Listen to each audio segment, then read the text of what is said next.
Hola, hola a todos. Bienvenidos una vez más a este episodio donde los libros, las palabras y la memoria nos ayudan a comprender quiénes somos. Hoy nos acercamos a un escritor guatemalteco que dejó una huella imborrable, no solo en la literatura, sino también en la historia de su país. Su nombre es Luis de León y su obra marcada por la belleza, la sencillez y la crítica social sigue resonando como un eco profundo en nuestra memoria colectiva. ¿Ustedes sabían que su apellido era Luis de León, pero lo transformó en León con Y? Un gesto de fuerza, distinción y juego estético, reflejo de su carácter innovador y rebelde ante lo establecido. Luis de León fue un poeta maya cachiquel, maestro rural, militante, político y defensor de la educación como herramienta de transformación. Su vida nos recuerda que la palabra puede cambiar mundos, que su desesperación forzada en el año 1984 simboliza la represión contra quienes buscaban justicia y libertad. Hoy exploraremos el papel de la belleza, un texto que nos invita a detenernos, a escuchar y a sentir.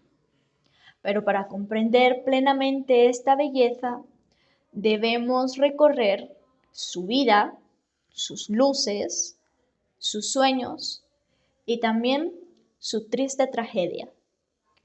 Como dijo Otto René Castillo, poeta guatemalteco contemporáneo de Luis de León, la poesía no muere, aunque los hombres la maten. Algo muy interesante es de que Luis y Otto compartieron no solo ideas políticas, sino también la convicción de que la literatura podía ser un acto de resistencia frente a la injusticia, un refugio y un arma para los que buscan la memoria y la verdad. Luis de León nació en San Juan del Obispo, Zacatepeques, el 19 de agosto del año 1939, en una familia indígena cachiquel de escasos recursos. Su padre, policía durante la dictadura de Jorge Ubico, le permitió acceder a educación básica, que completaría más tarde en la capital. Desde niño, Luis mostró sensibilidad hacia la palabra y la justicia. Algo muy curioso que me parece es de que desde pequeño él se fascinó por los cuentos y leyendas de su pueblo. Él podía recitar historias completas aprendidas de los ancianos, cultivando un oído atento al ritmo de la narrativa y al poder de la palabra oral. Se formó como maestro de educación primaria y enseñó en escuelas rurales y urbanas.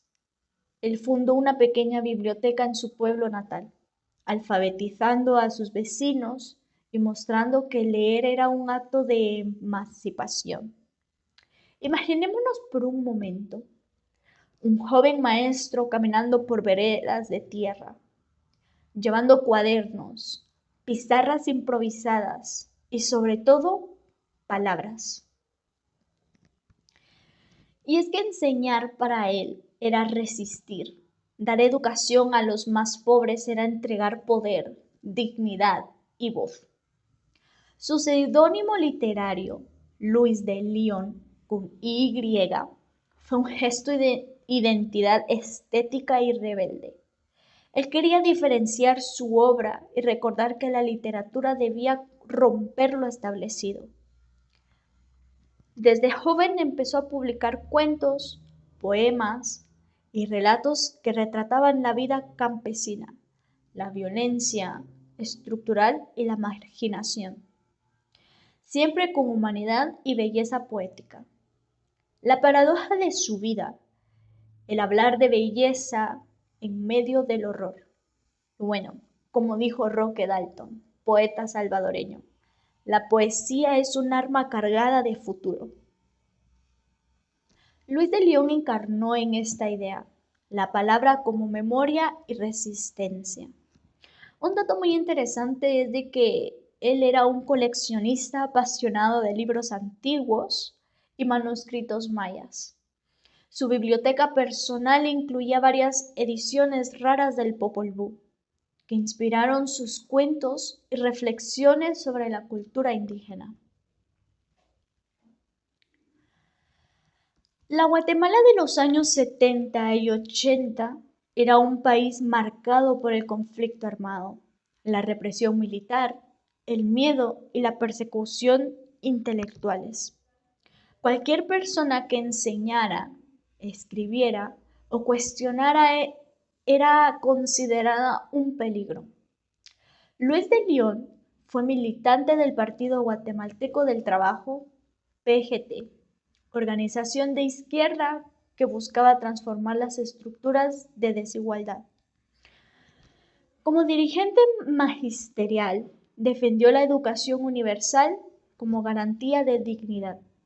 El 15 de mayo del año 1984, mientras se dirigía a su trabajo, fue secuestrado por hombres armados, vestidos de civil y llevado a el archivo. Este era un centro clandestino de detención y tortura. ¿Y saben algo?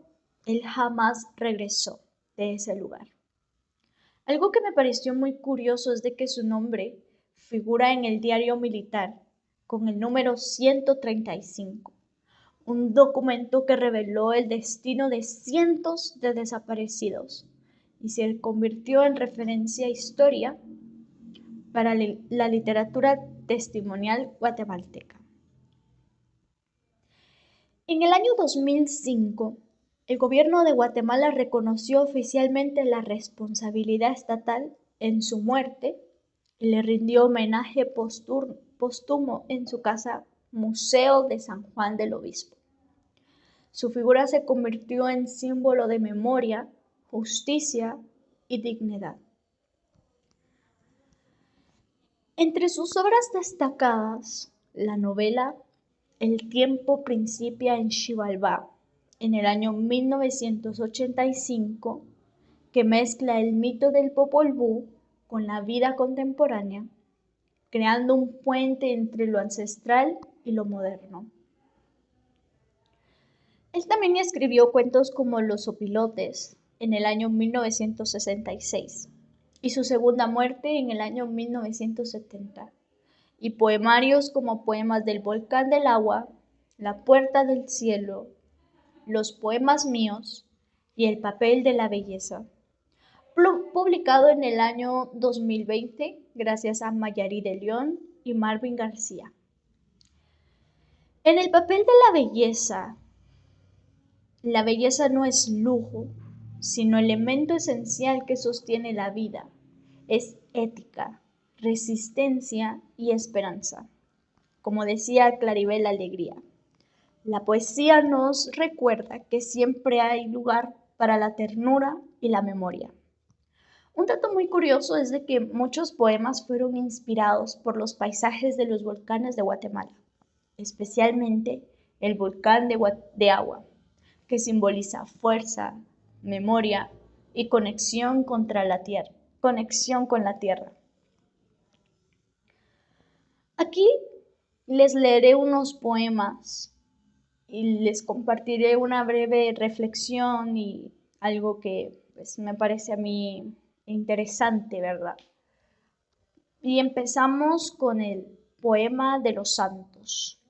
Y dice: San Pedro, las Huertas, Santa María de Jesús, San Antonio Aguascalientes, San Antonio Palopo, San Juan del Obispo, San Lucía Milpas Altas, San Cristóbal el Bajo, San Cristóbal el Alto. Todos los santos se levantarán, todos nuestros patrones se bajarán de sus altares y se unirán a sus respectivos pueblos como cualquier ciudadano. Ellos también son pobres, A duras penas venden sus milagros. Ellos también son explotados. La western y demás hermanas extranjeras, disfrazadas de nacionales, son las dueñas verdaderas de su trabajo. Los santos de nuestros pueblos también exigirán que la tierra se reparta equitativamente, porque es el único pan que tenemos, y nos pedirán que ya no les digamos san ni santa, sino Juan, Pedro, Antonio, María, Cristóbal, Lucía, amigo, compañero, camarada. Bueno, en este poema podemos ver que los santos no solo son religiosos, sino también populares, ídolos de barro que representan la fe del pueblo. Luis ironiza sobre la idolatría, pero reconoce su fuerza cultural. Algo muy curioso es de que algunas notas manuscritas muestran que como el